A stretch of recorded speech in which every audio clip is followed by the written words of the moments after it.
Your blood has washed away my sin.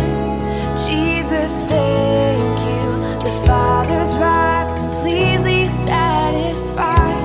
Jesus, thank you.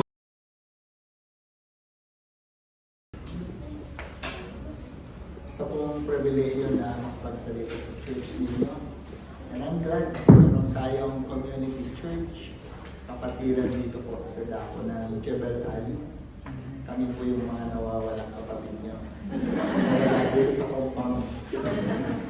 At salamat ng marami sa pribileyo na ibinigay po ng inyong church sa, of course, permission po ng mga elders through Pastor Joseph. Kaya po ako nandito ngayon. Salamat sa invitation at naibigay po sa aking passage ngayon noong sa 1 Peter chapter 1 verses 3 to 7. Okay po. Kasama ko yung pamilya ko at yung ibang members ng church. Lord willing, baka may humabol, pero baka kayo na lang ang makita nila. Meron pa po silang membership class. Kung may mga Bible po kayo, maaari po yung buksan. 1 Peter chapter 1, we'll be reading verses 3 through 7. I am using ESV translation.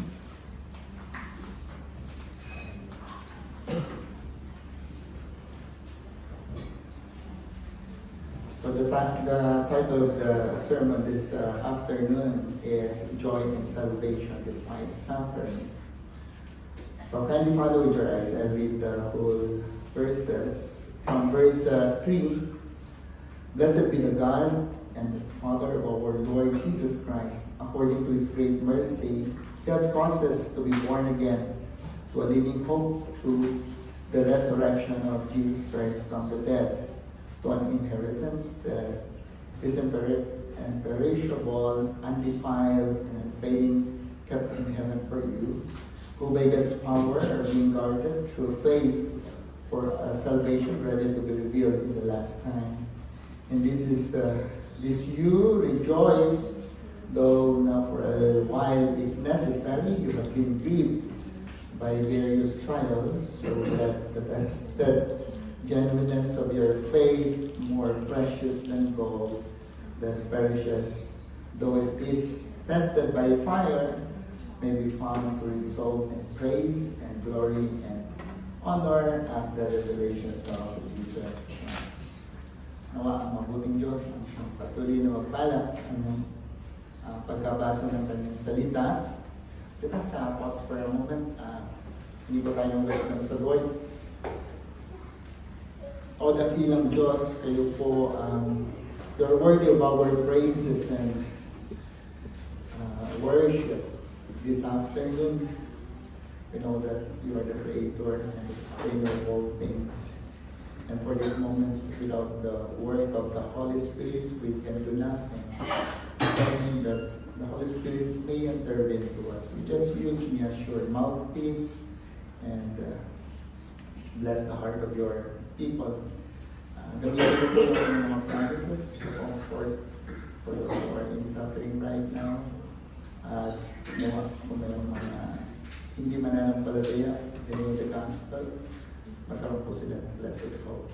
Use me mightily in Jesus' name. Amen. So alam po natin ang buhay ay hindi na supposedly surprises sa bawat isa sa atin. Kung nagbabasa po kayo ng Old Testament, merong isang matalino tao na biniyayaan ng Diyos para mag-observe ng mga bagay-bagay na nangyayari. I know. Na maaaring kilala niyo siya at sinulat niya yung Ecclesiastes. Right? Then, he realized na yung buhay, sabi niya, it is all by seasonal. So ngayon, malamang yung mga nakaupo sa atin ngayon ay medyo nakaalwan-alwan sa buhay, you have a good health, na-promote kayo, o may ipon kayo ngayon, maganda yung relationship nyo. So, meaning, blessed kayo ngayon. Pero sa ganitong season of life, ay ano dapat yung ating behavior, yung ating attitude. Kung titingnan po natin sa banal na kasulatan, if you will try to grasp yung beauty ng grace ni God, ang palaging behavior ng isang mananampalataya is to humble us. Humility, pagpapasalamat at pagsamba sa Diyos. Kanya nga lang, sabi ni King Solomon, hindi lahat ng season gano'n. Nagtagalog po siya, sabi niya, ang buhay daw parang gulong lang. Minsan daw nasa ibabaw, minsan nasa ilalim. So ito po yung tinatawag nating sufferings. And I believe, ang iba sa inyo ay nakakaranas ng mga pagsubok sa buhay. Kaya siguro ay ako'y nahatak ni Pastor Joseph dito dahil malamang yun ang isa sa mga dahilan kung bakit kailangan natin itong i-tackle. Bagamat nakangiti kayo, pero alam ng Diyos na kayo ay may pinagdadaanan. Kaya, bago po tayo pumunta doon sa pinaka-message po natin, it is important to understand yung background po ng 1 Peter. So, bagamat madami po siyang in-address, he's talking about of holiness, relationship, and conduct. Pero yung pinaka-central purpose kung bakit po ito nasulat, to encourage believers nung kapanahunan po niya, or suffering for their faith. At ayun, niremind ni Peter itong mga kapatid niya noon na pinipersecute, even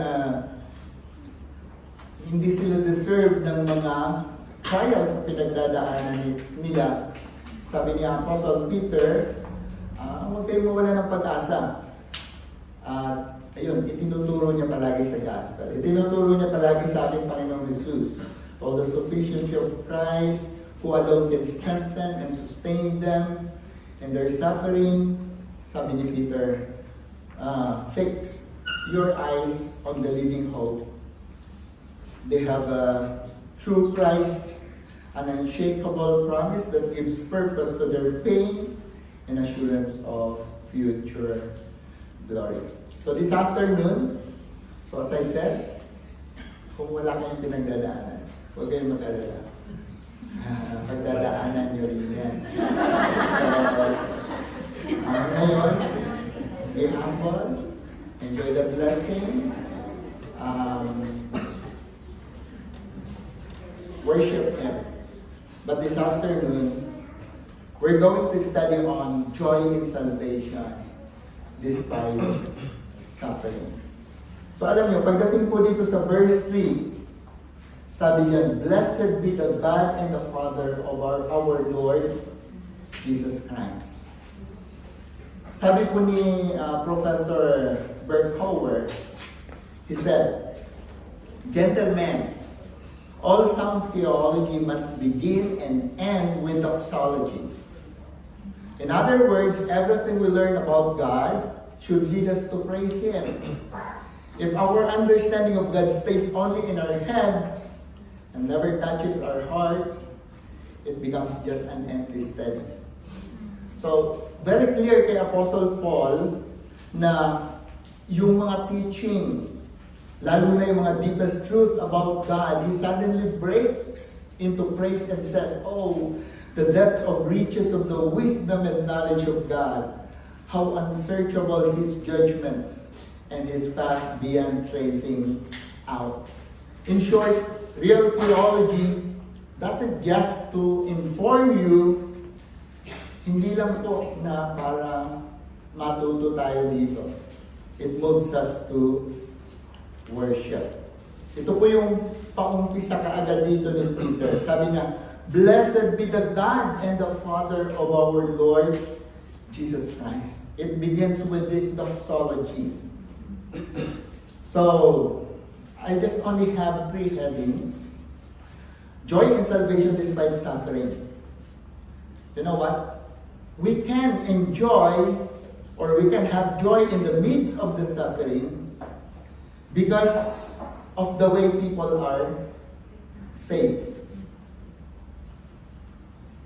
So as I said, Peter begins his letter not with a command or warning, but with praise and doxology. I believe this is no accident.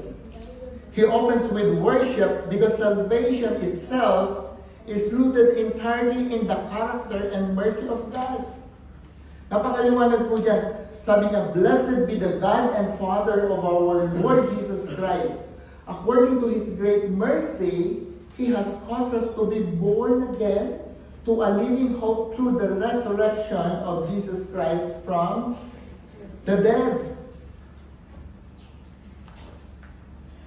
You know what? This single verse reminds us of our salvation, of our new birth.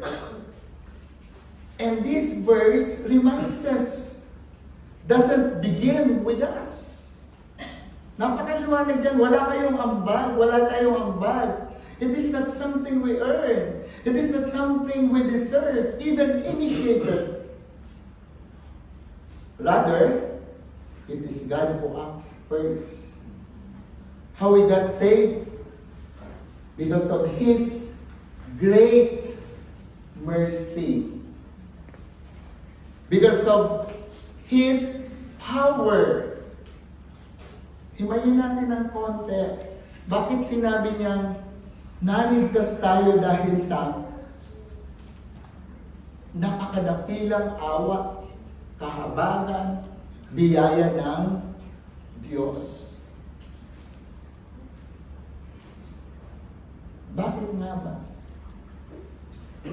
Sinabi ba sa Romans na mayroong naghanap sa Diyos dito?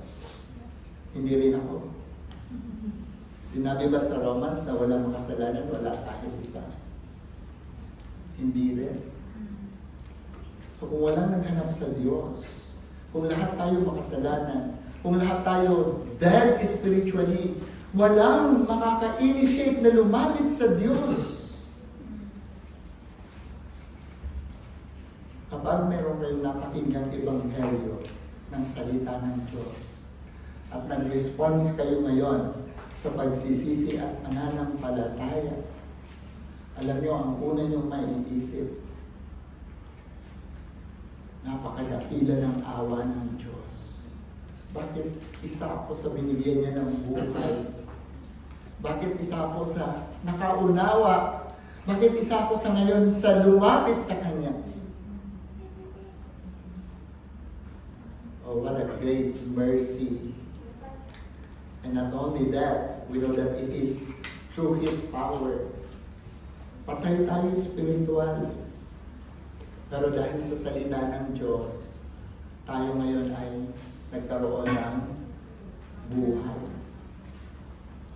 At ang result ng buhay na yan, yung repentance and faith natin sa ating Panginoon. Ang tawag natin dito ay miracle of regeneration. And it lies at the heart of a true Christianity. So when we say, if it is the great mercy of God and His power, it is the realizations that we can do nothing to save ourselves by our own because of our depravity. You know what? Kung meron tayong kakanyanan, dapat naiintindihan natin yung dininiban ng Diyos pag sinabi niyang righteousness or holiness. God's righteousness demands perfection. Sino pong perfect sa atin? Maliban sa Pilipinas, may perfecto ang pangalan. Malamang perfecto ang pangalan, pero hindi pa rin siya perfect. And the consequences of failing to meet the standard is death. Di ba sabi ng Bible, may 10 utos pumaltos ka lang sa isa, nagkamali ka na sa lahat. I mean, huwag mo natin ipagyabang na sinasabi natin, 99% I am righteous, but still, righteousness of God demands perfection. Kaya nga natin kailangan ng gospel. Dahil merong isang kinatawan na ipinadalang Diyos na siya lamang ang nakatupad ng perfection ngayon. Kaya tayo nagkaroon ng hope. And failing to meet this standard, eternal separation from God and damnation to hell. In short, all of us are deserving God's punishment. Lahat tayo nagmamarcha. Kung buhay pa naman tayo, lahat tayo nagmamarcha papuntang impyerno para mapahama. But because of God's great mercy, itong lahat ng nagmamarcha na, He chose.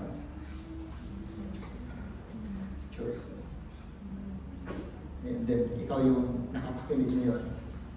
At ang result noon ay repentance and faith.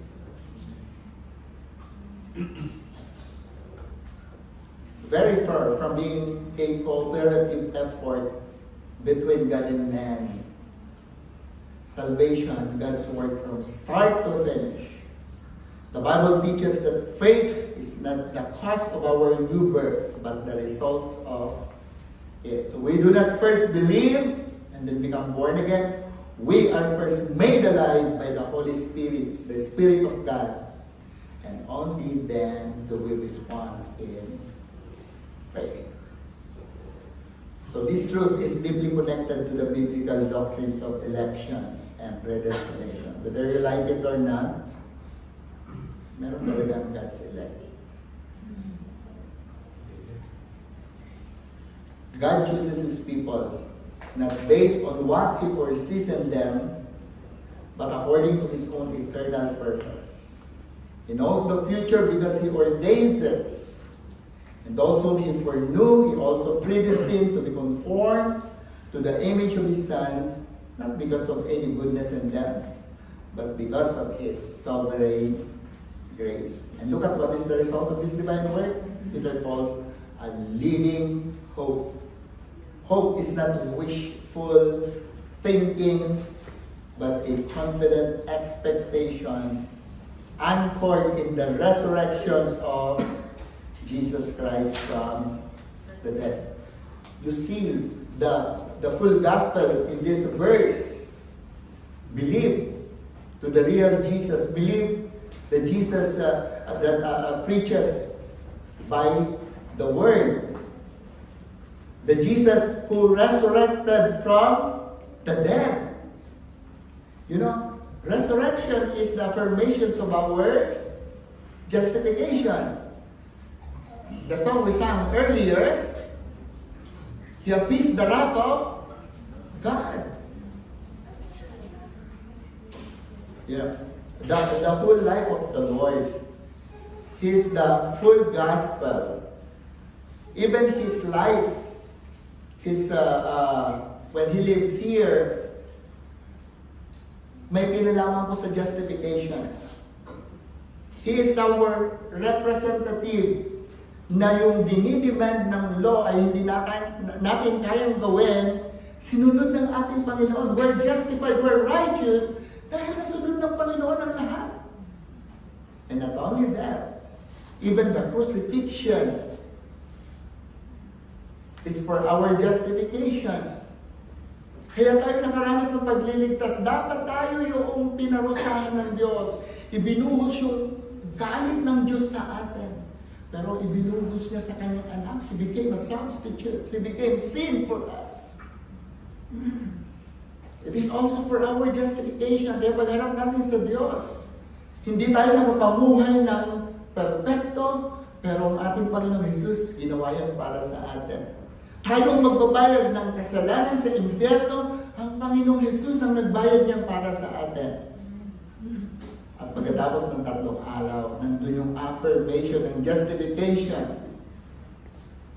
God received His offering, His blood. Because after 3 days, He rose again. Amen. Hindi lang pero sa Panginoon mangyayari yun. Lahat daw na kay Kristo, meron din tayong pag-asa. Ang tawag po doon, living hope. Living hope. So I hope our hope is living because our Savior lives and our salvation is secure because it rests on His finished work. And this kind of hope sustains believers even suffering and persecutions because it lifts our eyes beyond this world to the glory that is to come.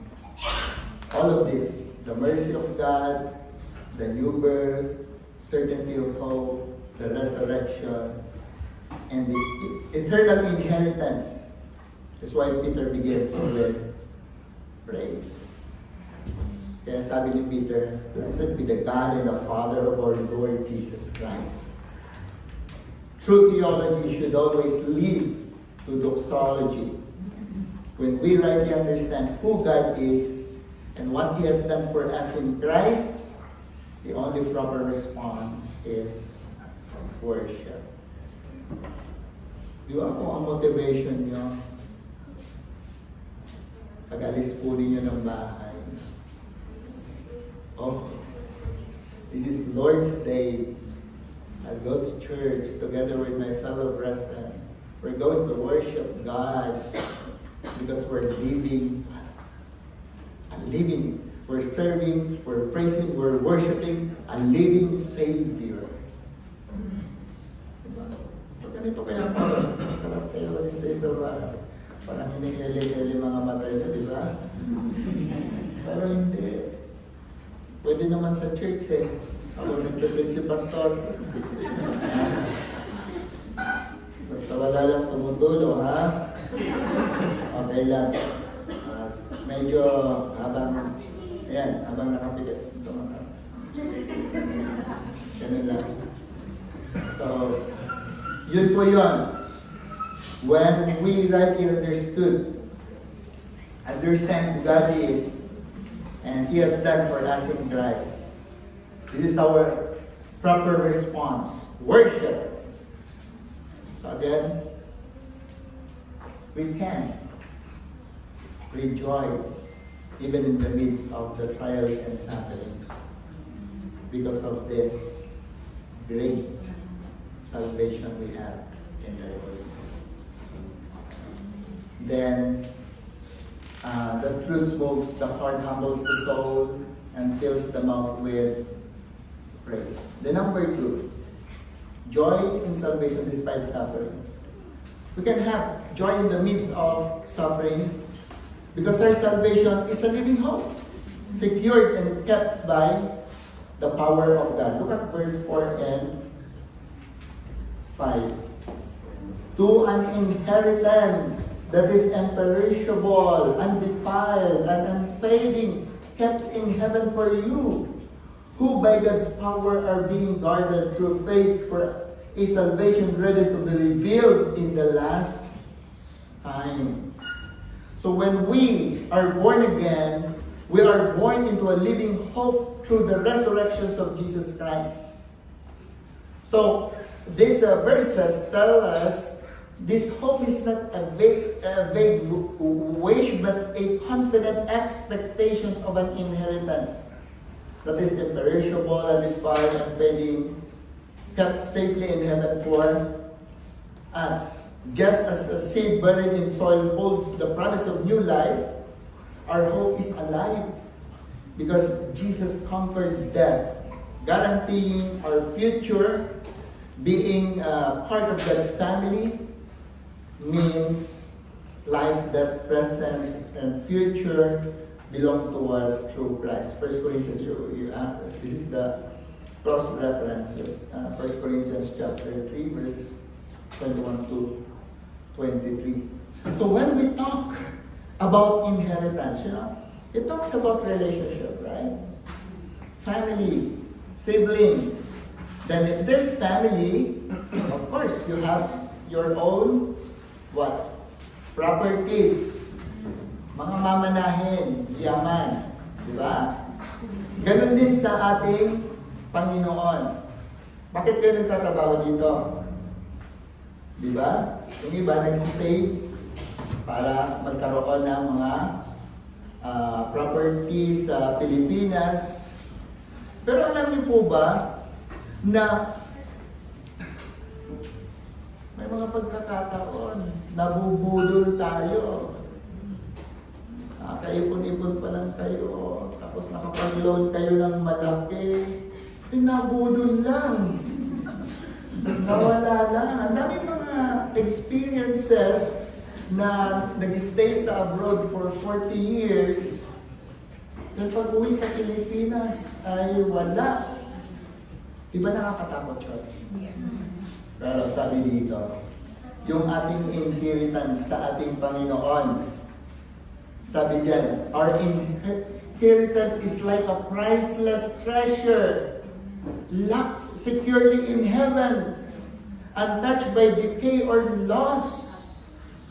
Pero mo, kung dito lang kayo naging Kristiyano, meron kayong ipon na hindi mabubudol at hindi mawawala nung naging Kristiyano kayo. Yung inheritance nyo na nasa Panginoon. Amen. Ayan.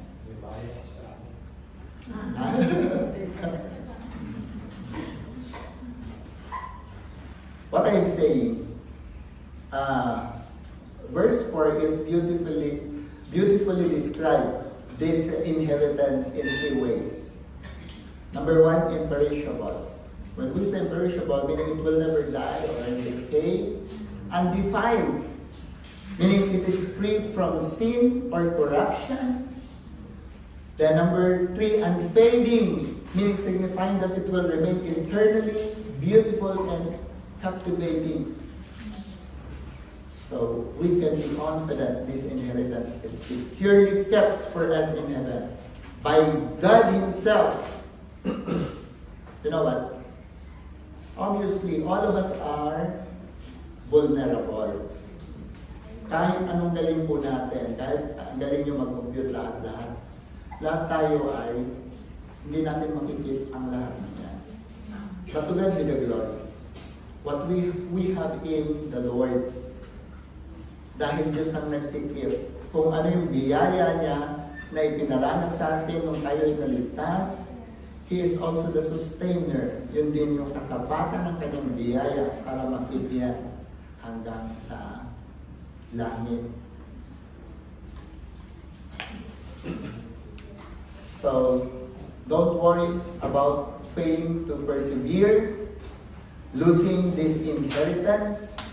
Scripture assures us that this will not happen. Because the God who promised this inheritance is the very God who, by His immeasurable power, is actively guarding us through the faith He sustains us within us. Philippians 1:6. Paul says, I know for sure He who began a good work in you. Ang Diyos daw na nag-umpisa ng gawain sa iyo, tiyak na tatapusin. Yeah. Our hope rests not on our own strength, but on God's faithful preservation. Then lastly, maganda raw po yung nag-preach ng maisip. Kasi naiimbitahan ko rin. Kaya nasan ko lang po ngayon.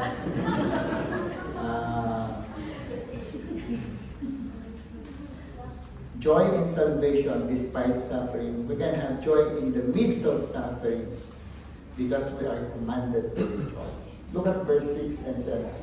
In this you rejoice, though now for a little while, if necessary, you have been grieved by various trials, so that the tested genuineness of your faith, more precious than gold, that perishes though it is tested by fire, may be found to result in praise and glory and honor at the revelations of Jesus Christ. Apostle Peter urged us to rejoice.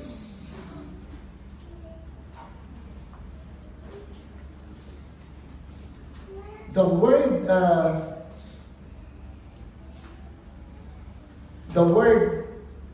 in this you rejoice because of the inheritance, because of our salvation, because of this word, the word in this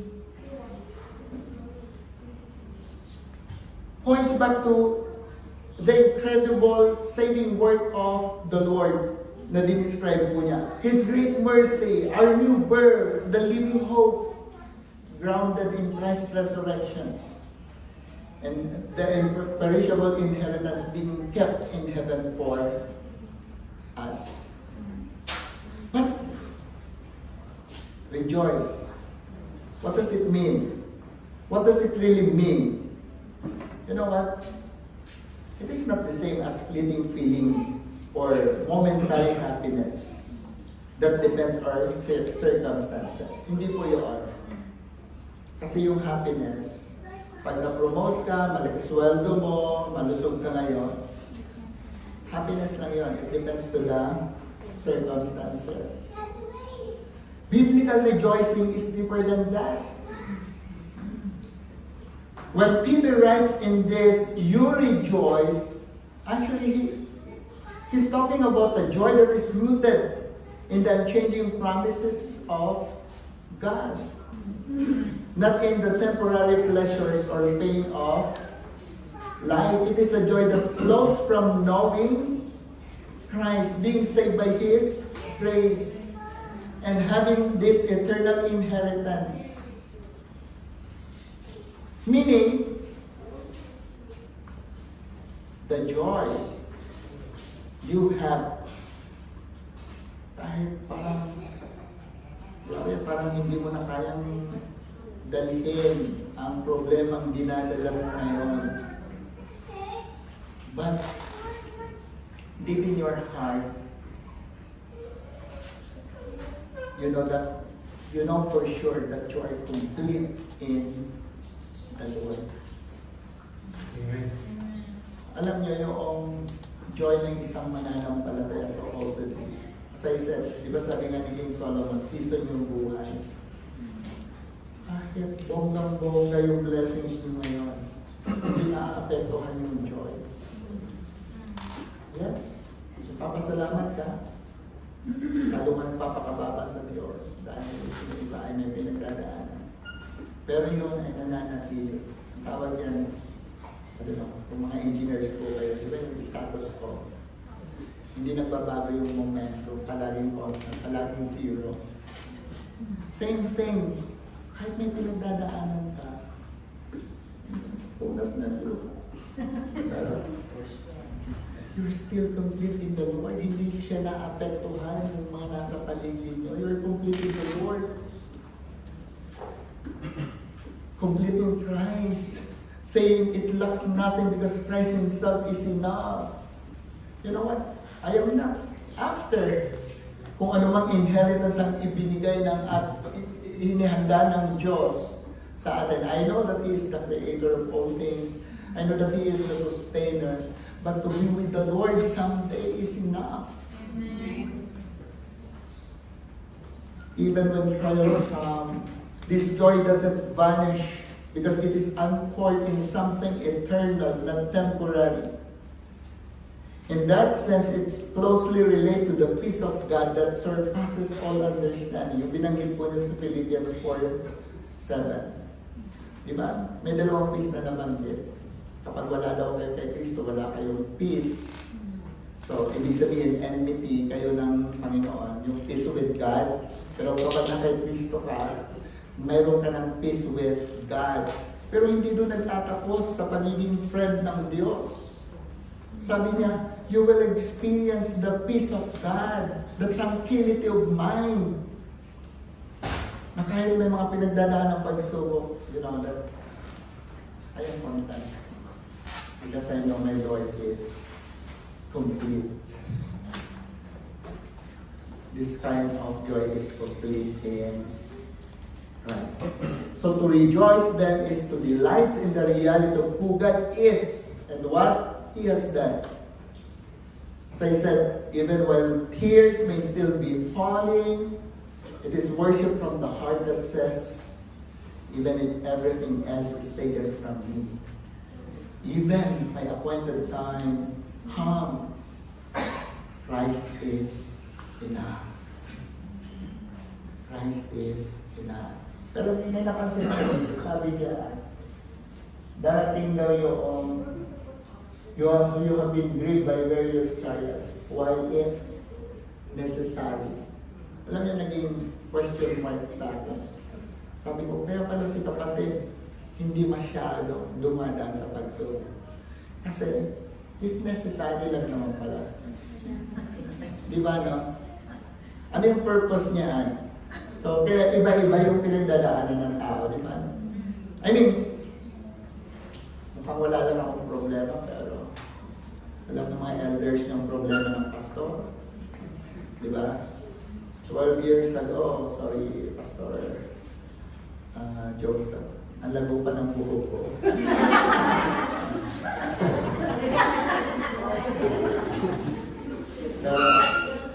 Kagaya nyo rin po, mababait yung members namin.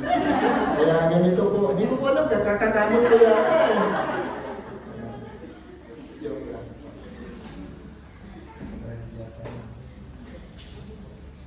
The phrase if necessary raises the question, who determines what is necessary? Hindi circumstances, hindi diablo, hindi tayo. Ang nagdi-determine yan ay Diyos.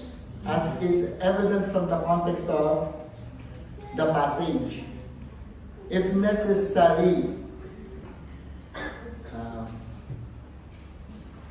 when we talk about the trials,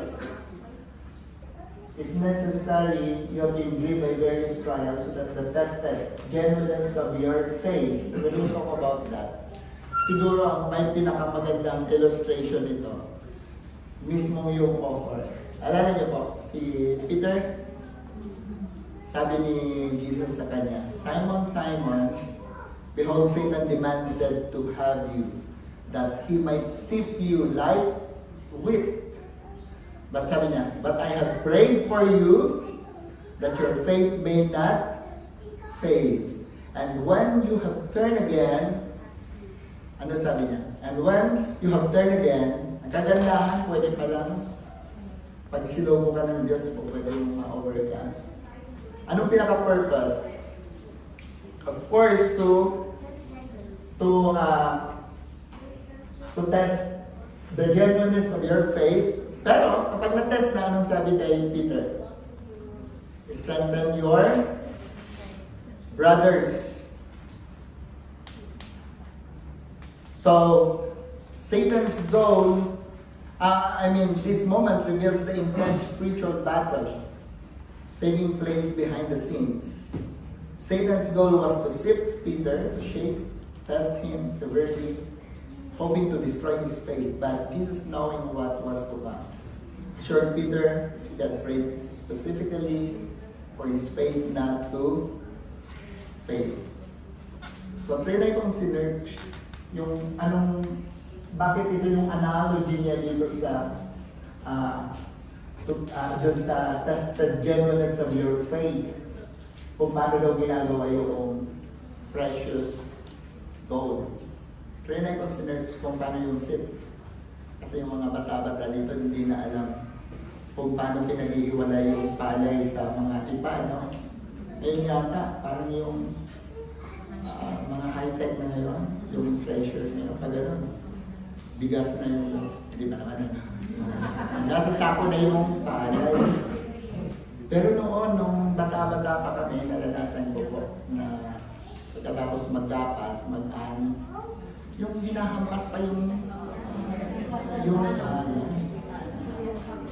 hinahampas pa para ma-separate yung mga, isipin mo ganun yung pagkaka-describe po ito sa atin.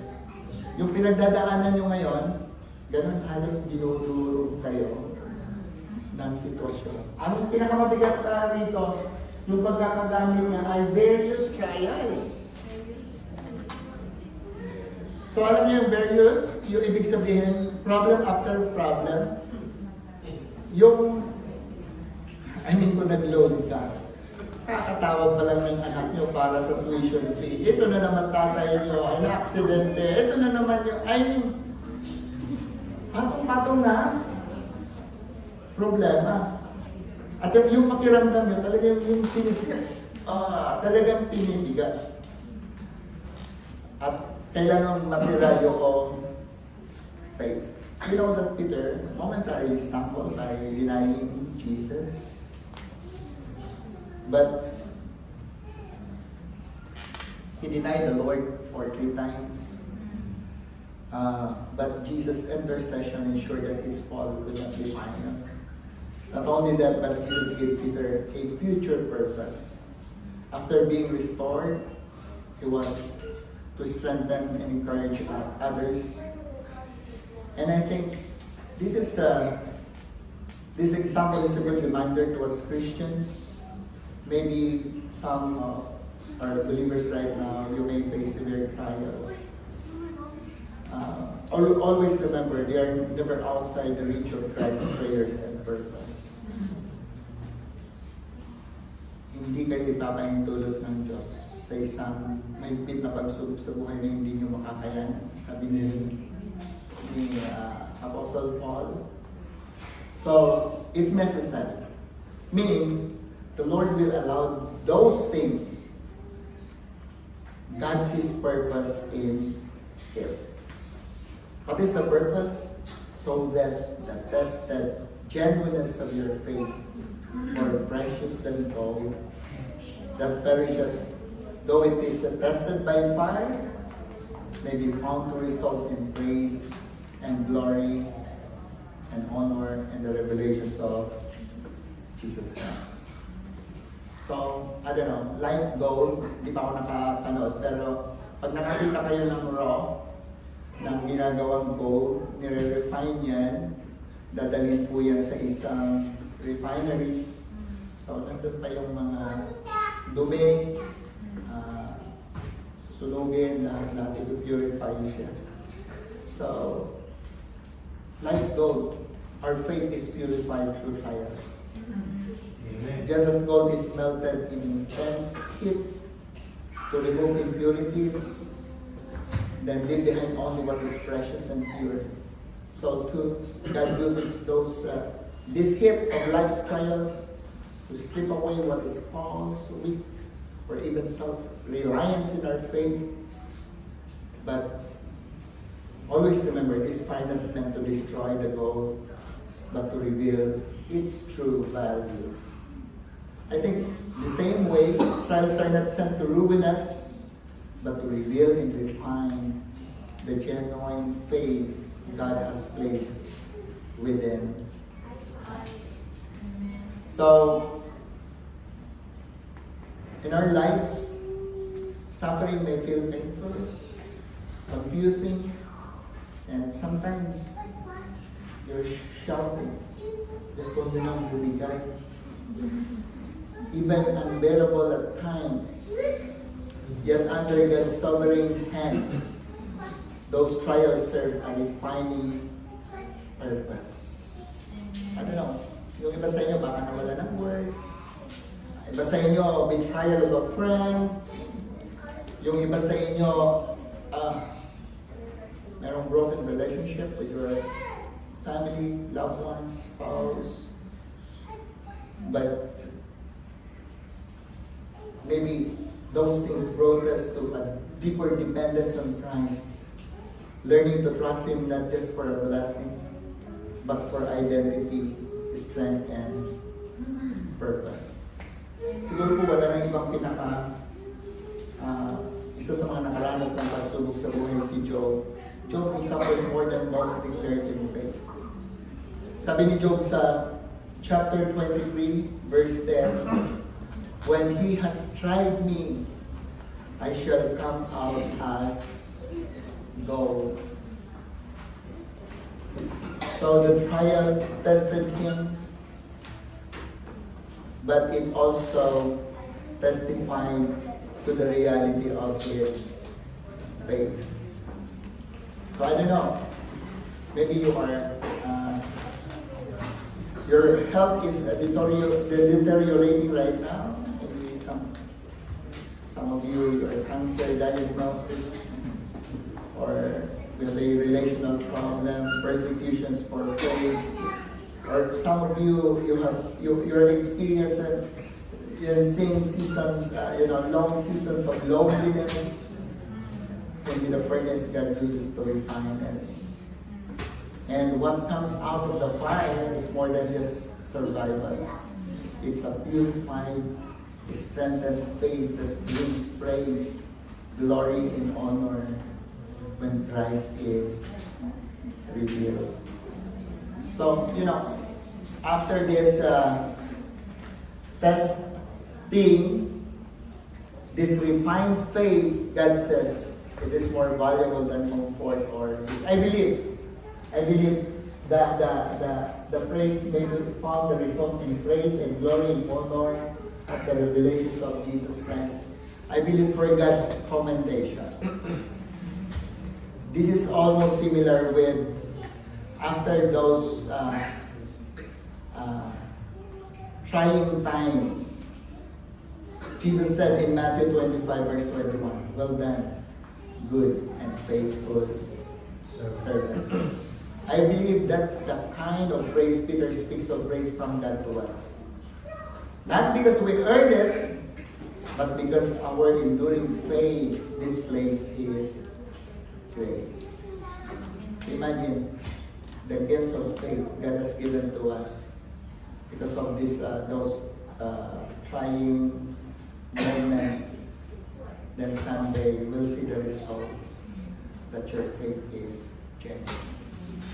Totoong pananampalataya. So that's why we rejoice. We rejoice. I know you're not enjoying suffering. Suffering is not enjoyable, but because it proves and strengthens our faith and prepares us for eternal glory. So whether our trials, our persecutions, illness, or everyday hardship, they are used by God to keep our faith real, to keep our faith strong, to keep our faith ready for the day we see in Christ. I'm sorry, Brother David and company. This is the closing. But thank you for your perseverance. Let me challenge you, my fellow brethren and friends, to examine the true source of your joy. Examine yourself. Is your joy rooted in temporary comfort, just only health, success, relationship, material possessions, or in the eternal hope that can only be found in the Lord? As I said earlier, these earthly things are fleeting and unreliable. But the salvation we have in Jesus is imperishable, undefiled, and unfading. So when trials come and they will don't simply try to survive them, instead let your salvation come for your soul. Rejoice not because of the pain, but because of the purpose behind it. So, are you allowing that faith, your faith to be refined in the fire of suffering? Or are you resisting the very trials God is using to purify and strengthen you? If I were you, don't waste your suffering. Don't waste your suffering. But if you are in suffering right now, because you know for sure that you're not yet a believer, if I were you, I would choose to suffer in the Lord than to suffer by my own mistakes and my own sinfulness.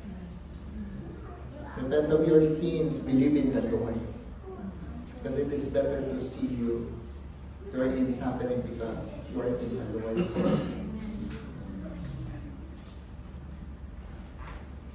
Let your faith be proved genuine, flawless, but real and enduring. And as you persevere, remember this. There is a day coming when Christ will be revealed. In that moment, the trials of this life will seem light and momentary in comparison to the weight of glory that awaits. May it be said of you then, well done, good and faithful servant. Let that hope shape the way you suffer and the way you live today. But another comfort, while I'm studying this verses 3 through 7, I read verse 8. I read this, though you have not seen him, you love him. Though you do not now see him, you believe in him and rejoice with joy that is inexpressible and filled with glory. It comes to my mind, the Thomas the Doubter. Panginoon po, pag nakita ko siya, nailagay ko yung daliri ko dun sa kanyang sugat sa tagiliran, akala kong maniniwala. Then, nang nakita niya ang Panginoon Jesus, what is his response? Sabi niya, my God, my Lord and my God. Then, same statement sinabi ni Jesus. Thomas, naniwala ka sa akin na nakita mo ako. Pero mapalad yung mga hindi ako nakita na nagpalataya sa akin. We're blessed. I hope you can find joy from His word. Let us all pray.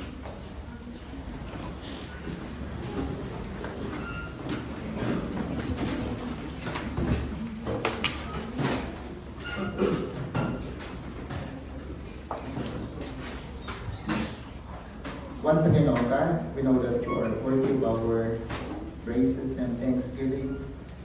This afternoon, thank you, Lord, we have all the reason to rejoice in the midst of this suffering because of the great work of salvation in us. We have all the reasons to rejoice in the midst of this suffering because inheritance, salvation, and everything you have promised are sure. And we have all the reason to rejoice amidst of this suffering. Continue to comfort your children. Kayo po ang siyang patuloy na magpalakas sa kanilang pananampalataya until you see that our faith is truly genuine faith. At hayaan po ninyo, Panginoon, na kayo po ang siyang patuloy na napapurihan sa aming pagsamba sa hapon ito. Now to Him who is able to keep you from stumbling and to present you blameless before the presence of His glory, with great joy to the only God our Savior, through Jesus Christ our Lord. Be glory, majesty, dominion and authority for all time, and now and forever. Amen.